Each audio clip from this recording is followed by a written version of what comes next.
CorelDRAW គឺជាកម្មវិធីមួយប្រើសម្រាប់គូសនៅផ្លាកសញ្ញាឬ banner ផ្សេងហើយកម្មវិធីនេះក៏បានគេនិយមប្រើនៅក្នុងការ design ទៅលើផ្នែកផ្សព្វផ្សាយខ្ញុំសូមណែនាំអំពីបារមួយចំនួនដែលមាននៅក្នុង CorelDRAW Exec Title Bar គឺជាកន្លែងសម្រាប់បង្ហាញនៅឈ្មោះឯកសាររបស់យើង Menu Bar គឺជាកន្លែងដែលផ្ទុកទៅដោយmenu ទាំងអស់របស់ CorelDRAW ដូចជា File Edit View ឬក៏ Layout ជាដើម Page Layout ជាដើម Toolbar ប្រើសម្រាប់ផ្ទុក tool ជាច្រើនដែលអាចឲ្យយើងងាយស្រួលក្នុងការយកមកប្រើប្រាស់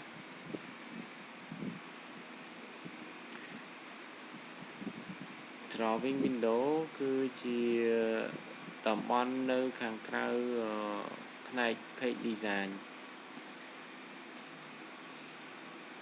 Drawing Page Print Area ครับតំបន់សម្រាប់ print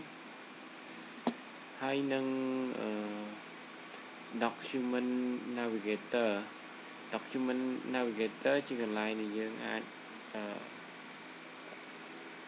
ផ្លាស់ប្ដូរពី page មួយទៅ page មួយឬក៏យើងអាច add page នៅត្រង់ Document Navigator Status Bar ផ្ទុកនៅព័ត៌មានរបស់ object ដូចជាទំហំ color ឬក៏ resolution ជាដើម Color Palette គឺជាកន្លែងសម្រាប់ផ្ទុកទៅ color ផ្សេងដែលអាចឲ្យយើងធ្វើការផ្លាស់ប្ដូរពណ៌បានយ៉ាងងាយស្រួល Docker គឺជាកន្លែងសម្រាប់ផ្ទុកនៅ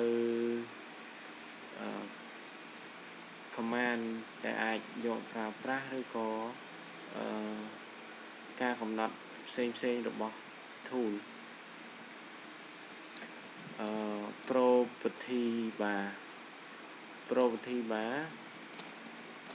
គឺជាបារមួយដែលតាក់ទងទៅនឹង tool ដែលយើងកំពុងប្រើប្រាស់ Standard Bar គឺជាបារមួយដែលផ្ទុកឲ្យ shortcut menu ដូចជា Open ឬក៏ Save ឬក៏នឹង Print ជាដើម Ruler Bar គឺជាបារមួយប្រើសម្រាប់កំណត់នៅទំហំឬក៏ទីតាំងរបស់ object នៅពេលរចនា